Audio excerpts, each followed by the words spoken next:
You're now listening to a Press Play Network podcast.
Welcome to bonus content from Nerd Flow. This is All Into Wrestling podcast. This is going to be a bonus show that's going to be all about wrestling because we don't really get a lot of chances to talk about it on the weekly Nerd Flow show. So today, being the first bonus show, we're going to be talking about the NXT UK show and then be touching on a little bit of the AEW stuff that's been going down with the new promotion, AEW. So let's kick it off.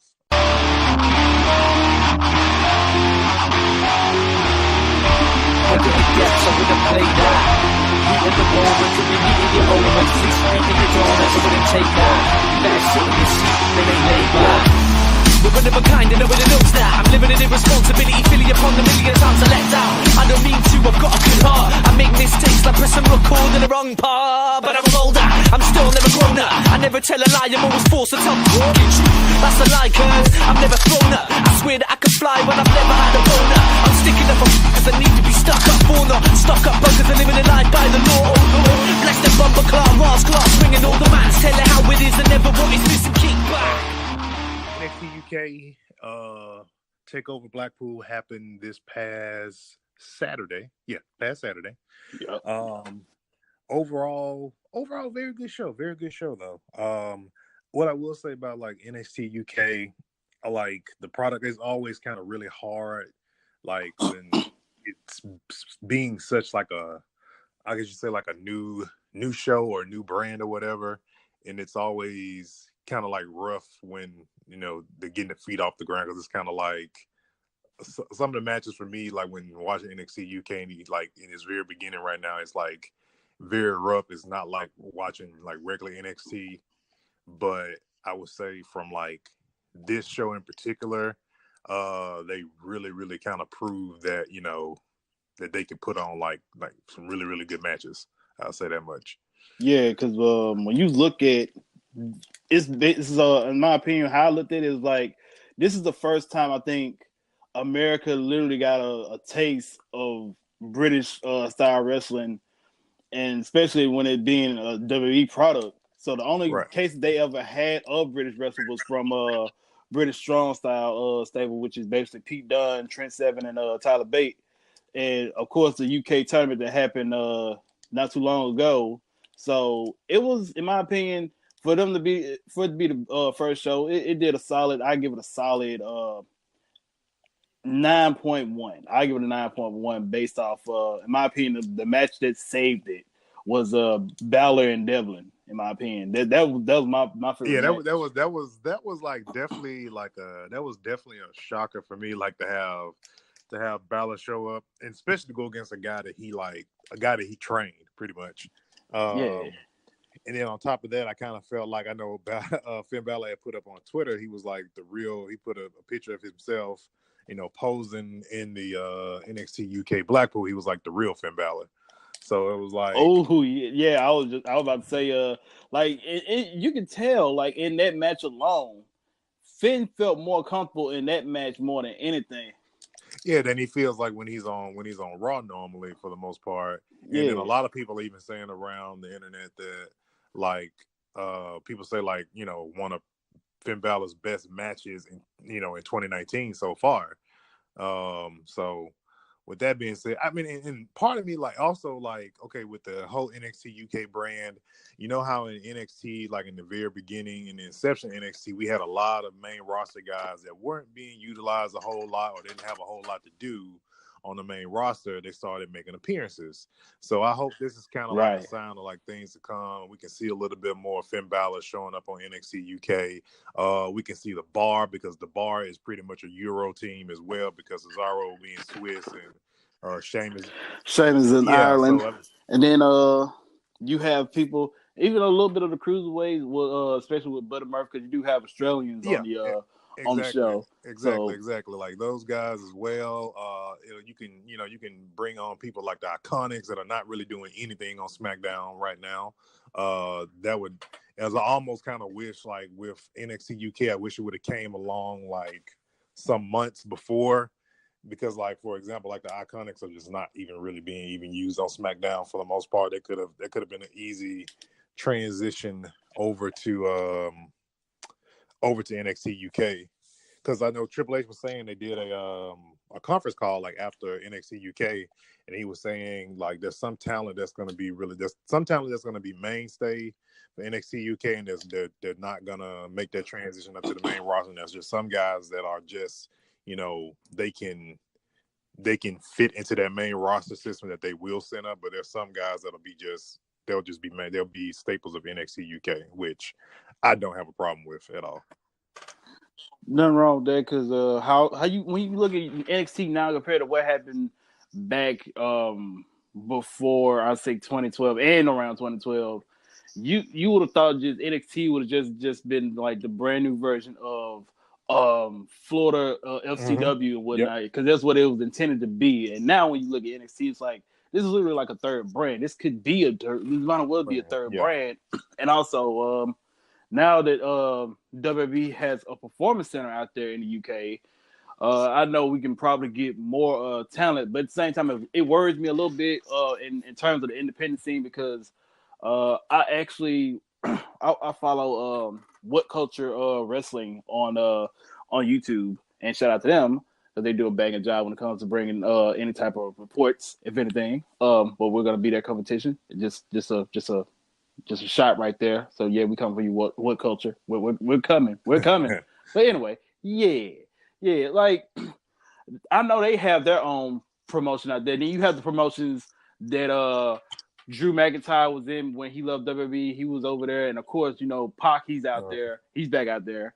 So it's like, in a sense, do you feel like with NXT expanding a bit now, especially in the UK? Do you feel like any promotions out there in the UK, do you think they might look at this as competition? Or do you think they'll thrive from it? Or do you think this will probably be bad? It's kind of like because I know they were saying this came out like probably before the end of the year that WWE was locking down a lot of that NXT talent, because that was the UK talent per se, but purely because they want to put them on more exclusive contracts, because before guys like Pete Dunne, Tyler Bate, they could go in between NXT UK as they please, and even outside of that as well. Now I do know WWE has a working relationship with Progress and stuff like that.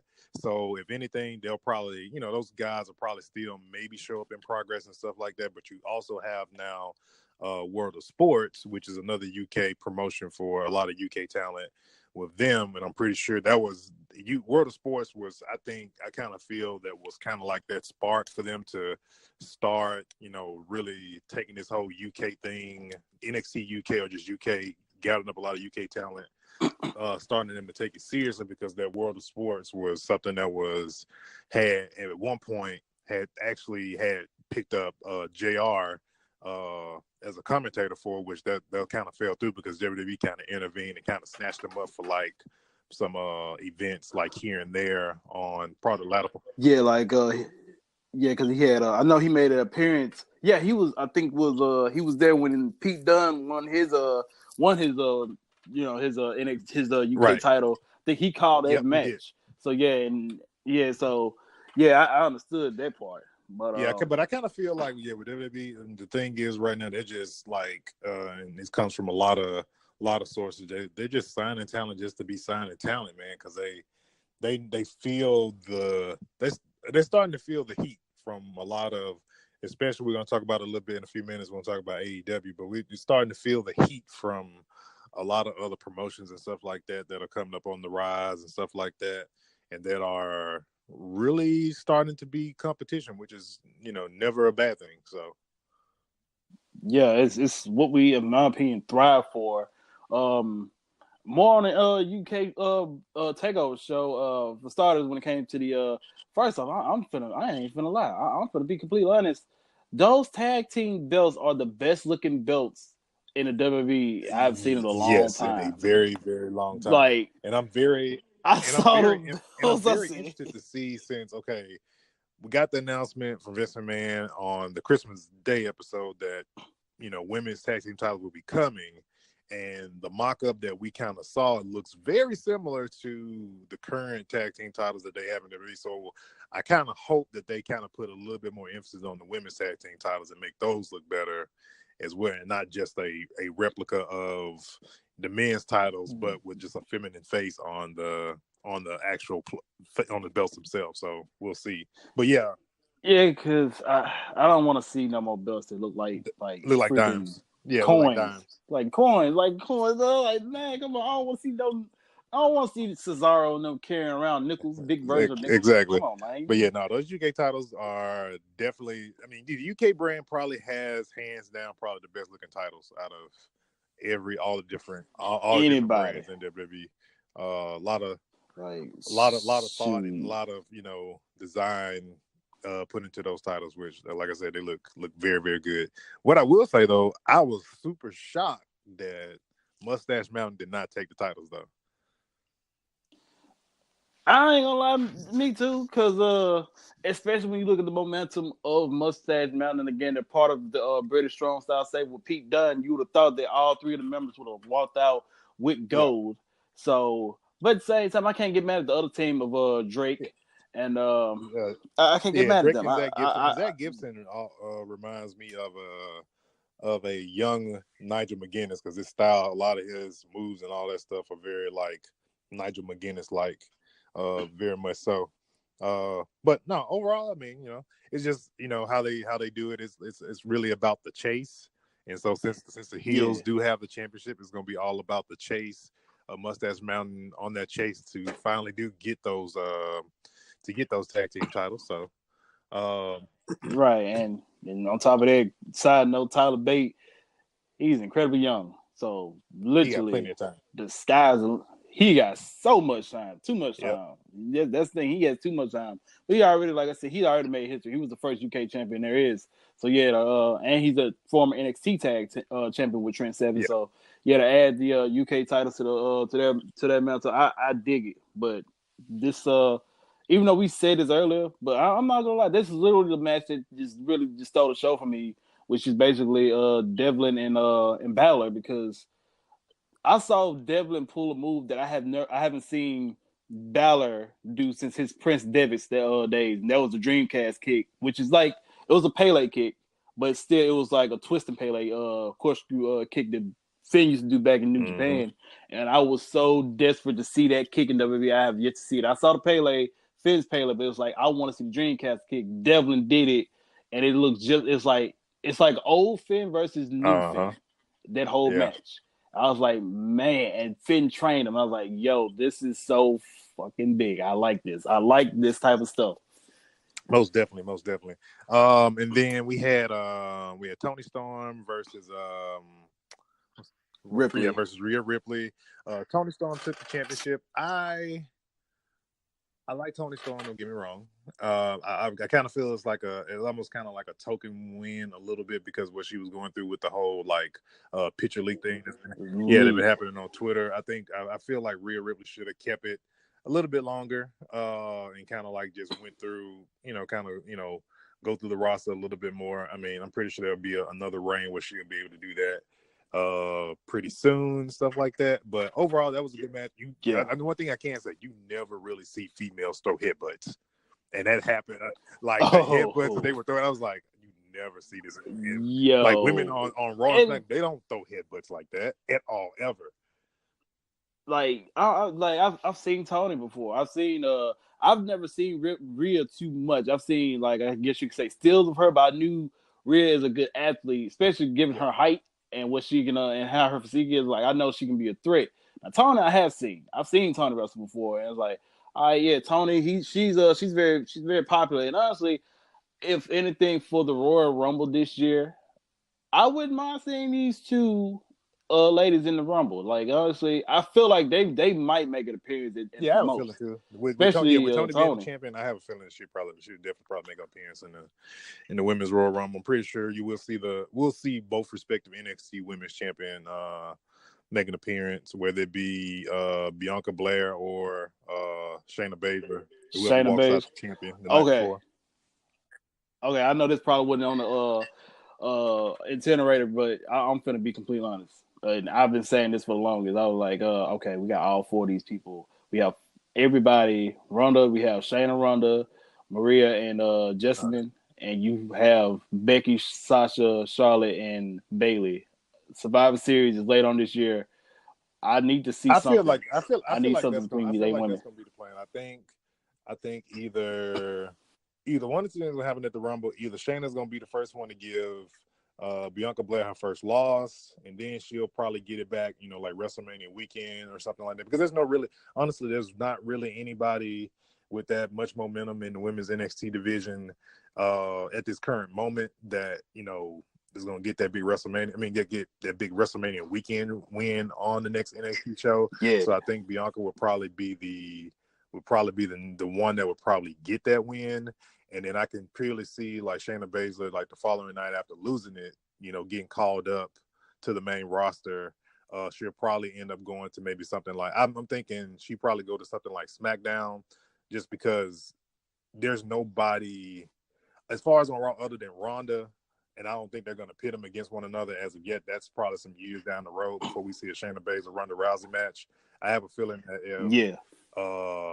if Asuka holds onto the title for SmackDown, we'll probably see like a Shayna Baszler Asuka match, because that'll be probably a more competitive match versus, I feel like, anybody else on the SmackDown women's roster. She'd probably run through them, minus probably maybe Charlotte and probably Becky. I feel, but here's the thing with Becky though. I have a feeling going into the whole Royal Rumble, kind of like Royal Rumble predictions, I have a feeling Becky's probably going to win the Rumble, but she's going to challenge Ronda and go to Raw. Hold on, wait, don't she? She already has a title opportunity at the Rumble, don't she? Yeah, because she goes against Asuka. So yeah, that's why I didn't know she was going to be able to get into the Rumble even after the loss. But see, that's that's always like at the leisure of how WWE wants to tell the story, because we've seen in the past where somebody could be in a championship match and they don't show up in the Rumble at all and they'll lose. And then there's some cases where they'll be in the match, they'll lose, and then all of a sudden they'll show up in the Rumble. Roman Reigns, I just realized that because he just did that a few years ago. He went against Kevin Owens, then he ended up being in the Rumble at number 30. So you're right. Yeah, because if she does lose, and this is, in my opinion, I don't know. I feel like if this doesn't happen at Survivor Series, it'll happen at WrestleMania, because and they kind of how close everything is. With the whole Becky thing, when she does, because I don't think she's probably going to take it at the Rumble. It has to happen because that's the only chance she gets to get in Nia Jax's face for the whole incident with the punch in the face. She got it. She got in her face. Yeah. She did. She got it at TLC. Yeah. It was a backstage assault, but if anything, there's no telling. I don't know what they're gonna do with Nia now, because she already lost to Sasha when it came to opportunity to face Ronda Rousey, because Sasha has that spot. So she's gonna be on the back burner, because I think the thing is, I think the plan going forward with her is gonna be more on the lines of, I mean, if the dream team that I've always thought of when they came with those tag team titles, for her it was going to be, it's Nia Jax and Tamina. It's a given pretty much for the most part for them to be for them to be a team, and it could be a thing where, hey, when those titles do come up, or a tournament, whatever they do to crown a new champion, hey, they may be the team that ends up, being the inaugural champions for that. I know a lot of people probably want, Bailey and Sasha and stuff like that to probably be the number. That'll probably end up being like the finals or semifinals or something like that, since those two have been teamed up for quite some time. So yeah, and on top of that, like, and you might as well give Tamina, because Tamina never even held. Yeah, exactly. She's never ever had any form of championship. So yeah, that would be definitely a good thing to be able to get her some gold. Her being a snooker and all that stuff. Let's see here. And done. Oh yeah, and the main event of Takeover, I just finished watching. Dunn and Coffee. I'm amazed by Coffee's athleticism. Yeah. How he was able to do those double jump cross bodies, and of course the fact that Pete Dunne currently 600 plus days as a champion, the longest for any modern champion thus far. But then of course we had Walter to come out. Yeah. With his indie theme. So it's like, okay, cool. I dig this. I like the fact that he kicked Coffee out the ring afterwards. Like, okay, yeah, I can see a good match coming out of this. I like this. Yeah, Walter's gonna be a good, because right now, other than the showing that that Joe Coffey had in the ring, let's be real, there really hasn't been, even though he had the match against Zach Gibson. Zach Gibson, is just, he hasn't been around in the WWE system or WWE NXT UK system long enough to kind of like really show that he's a threat to become champion. So, and same thing goes with Coffey. Coffey's been probably more in the past several NXT shows. He's been teaming with Gallus a lot, and so he hasn't really been, really just bulldozing on the singles run a whole lot. If anything, like let's say if they made the match with Dunn and Devlin, I would think Devlin would probably be more of a contender to take the NXT UK Championship over anybody else, just because how they've been presenting all the different, talent that's on the NXT UK roster. But honestly, I didn't like Walter showing up. Walter seems like a legit threat to be like, okay, he may be the next champ. He may be breaking this, this streak that Dunn is on right now. So. More important, like his Walter's reputation, honestly, it preceded him in his it was like, in my opinion, I ain't gonna say to the grand type of reputation as Shinsuke and AJ and Doc and Anderson had got when they people found out they got signed by WWE. But it's like Walter has a type of reputation that follows him when it comes to his fan base. Like, many people was like, literally the crowd popped when he walked out. So for him to come out, and I agree. Like, if Walter wasn't there, then Devlin, I'll say he would have been a good pick because how much of a heel he can play. Like, I like Devlin's style when it comes to being a heel. It's like he's literally, like I say, he's like Prince Devitt. He's the Prince Devitt of WWE right now. Well, in NXT UK. So and I can't wait to, like I said, see more of him. More than anything in the world when it comes to the UK brand. But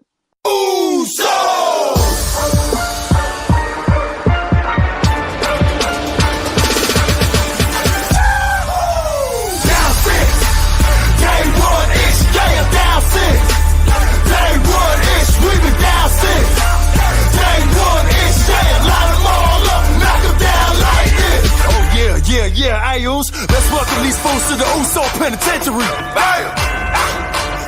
Okay, all right.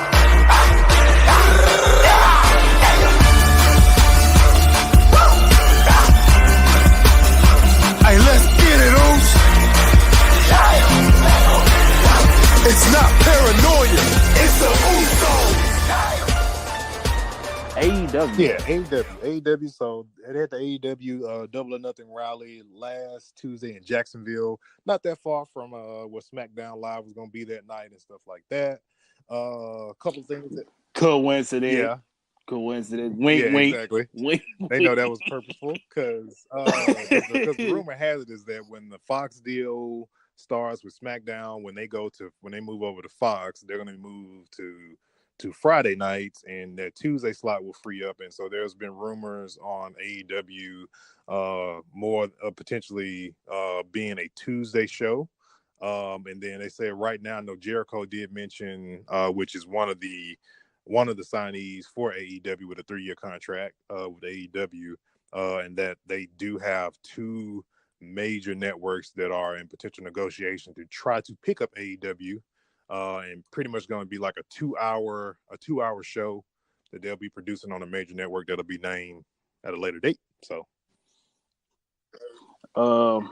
and speaking of signees, like we just said, Jericho being one of them. Honestly, I think Jericho's enjoying, and I don't blame him, because it's like you're very creative outside of WWE. It was limited because the whole Jericho cruise was a success. His run in New Japan, success. It was like Jericho, if anything, will go down as a legend that literally just kept reinventing himself without a shadow of doubt. He just kept, and he's damn near 50, and he's still constantly reinvents himself. So it was a good sign for him. Now, Pac, I thought he was going to stay on the European indie scene, but looks like he's not done over here yet, and he's over here. Great. And it's like his first feud is going to be with Hangman, which I'm digging. Definitely digging that. I was pretty shocked about the whole.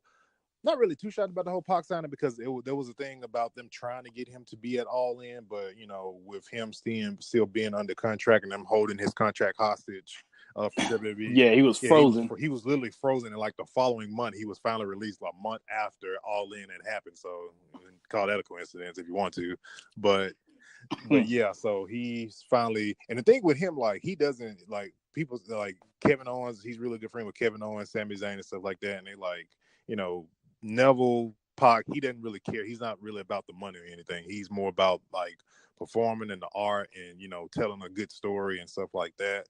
And so when in the ring and just performing, he's more about the art of the performing and stuff like that. So, which is great. I'm super ready to see Neville back on a cable channel, man. Because I ain't gonna lie, I miss Neville, and it sucked because I hate that. I couldn't watch Ricochet versus Neville. I couldn't watch. Man. It's like we would not. We're never gonna. I'm not saying we're never gonna get that, but I mean, with Ricochet, it's gonna be a while. With the hype that Ricochet has and the Rock co-signing Ricochet and all that stuff, he's gonna be a WWE guy for a good minute.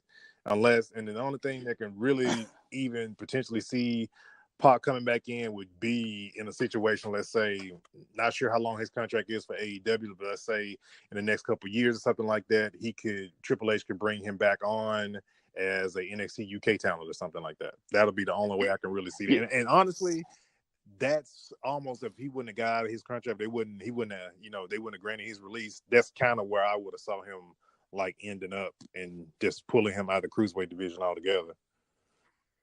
Yeah, because like that was the thing about Neville. That's all I think Neville just really wanted. He just wanted to get out of the cruiserweight, especially for him to work with somebody like Enzo. At the time, I can understand how frustrated he is. Like I got to drop it to him, and then on top of that, dealing with the stuff that he's already given backstage. Right. Like, I don't feel comfortable in this division. Like I can help it, but at the same time, like I need to move on. Like looking at Neville is somebody who can. I don't think his Neville was just short, but still, Neville still had a built figure, and he still has a built figure. The short thing is always like an argument that would always be held. I mean, come on, look at Benoit.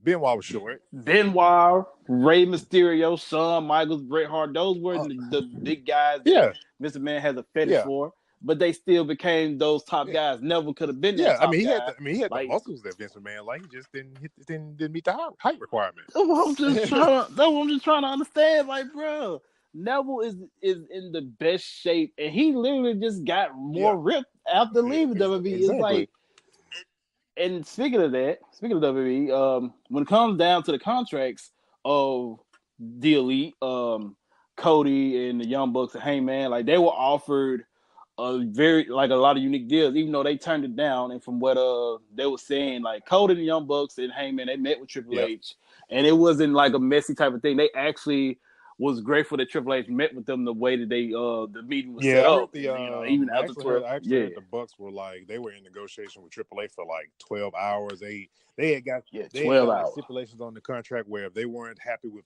in the first 6 months, they weren't happy with the push, they could just get out of their contracts and stuff like that. And like nobody ever gets like those type of deals with WWE. Like once you locked in, you locked in, and that basically told you that they really wanted them, and two, they didn't want AEW to be a thing because they know with them together as as starting this promotion, they know that's going to be a threat. They know that's going to be a problem. They know that they're going to have the problem of not being able to sign who they want to when they want to, and that they know they can get snatched up especially with AEW being backed by the son of the owner of the Jacksonville Jaguars. So they know it's going to be a problem. Yeah, Tony Khan, and they got money. And on top of that, I remember they were also saying the pay that the Young Bucks would have gotten they would have been paid the same amount as AJ Styles.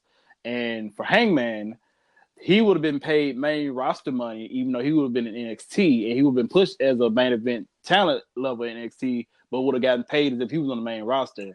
And as far as the Being Elite show, they would have had that on the WWE network. Yep. So they also said that as well. Yeah. So it's honestly it's still a good thing that they went on ahead and did that own thing because ultimately, WWE doesn't really their competition mainly for now would have just been Ring of Honor and New Japan. Those like the only two big name competitions that they got. Definitely for the most part. At least until AEW got off the ground. But then we have the card, the little wild card of the whole thing, which is Kenny Omega, whose contract is going to be up at the end of this month. And Jericho kind of let the cat out the bag a little bit. You're saying that that he would be. He I forgot exactly what he said, but in more or less terms, it was like he's going to be joining AEW once his contract is up with New Japan and stuff like that.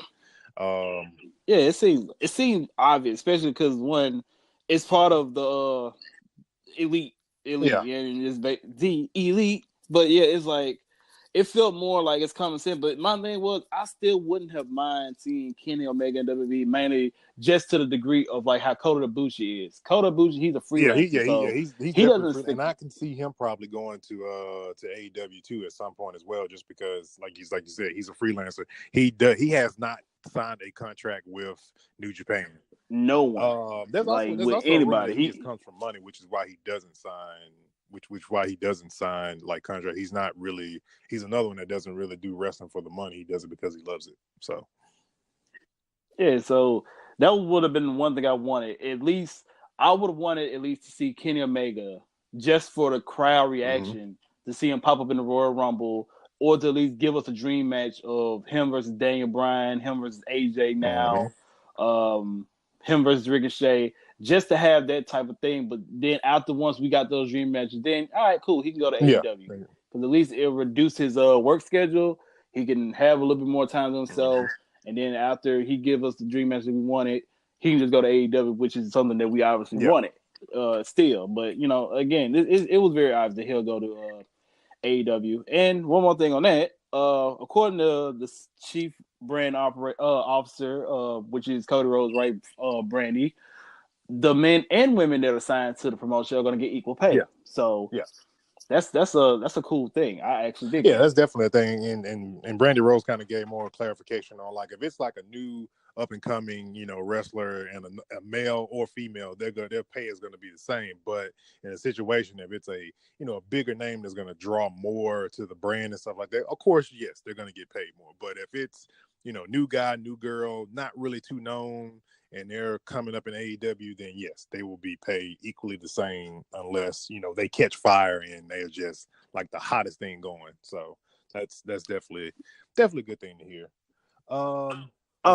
And speaking of those big names, another big name that's a rumor is Bill Goldberg. Yeah, I heard that. And there's a part of me that's like, I don't think Bill gone. I mean, he could be. It could be one of a commentator. He could be like maybe like a guest or just like a something of the sorts. I don't think it's going to be too much of on as an active talent because he for the most part kind of like he was getting, doing his like short run he had a year or two ago. He was, he even said he's like, man, I'm gassed. So I don't really think he's going to be, an active talent that'll probably be, in AEW. It may be a thing like, for example, let's say they have the first show, they do like a battle royale type of thing. I can see him, making an appearance in the battle royale because battle royales doesn't require you a whole lot of, time, not a lot of focus on you to a certain extent and stuff like that. I could see him probably being in like something like that and making an appearance as a feel good moment or something like that. But so, let's see, man. I want to say that's gonna be it for All Into Wrestling Podcast, which is a bonus show for Nerd Flow. We appreciate those who tune in and take a listen to it. Please make sure you guys leave comments. If you want to see more of this, let us know on the Nerd Flow Podcast Facebook. This will also be going up on Anchor. So if you are a current listening to Anchor or anything like that, this will be hitting all the major platforms of Nerd Flow Podcast. It'll be in the same exact feed that you get Nerd Flow Podcast every single week.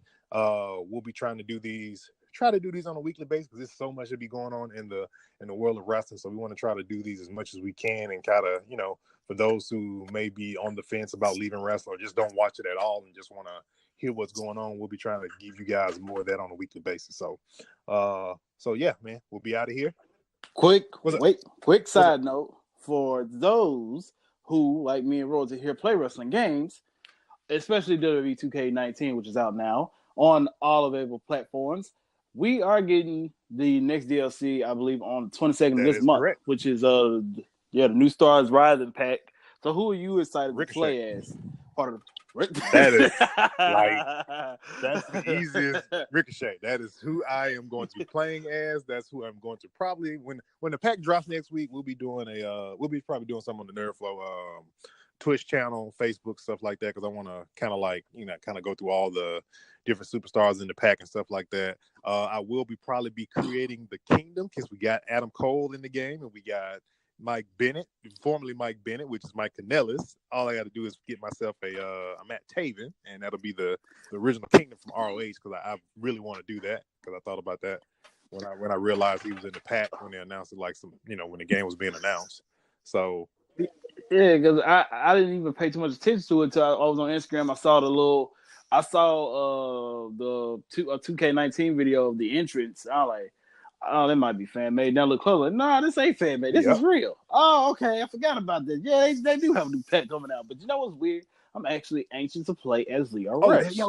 He's my next one that I'm really anxious to play as too. Yeah, Leo Rush as well. Yeah. I've seen this man work. I'm like, yeah.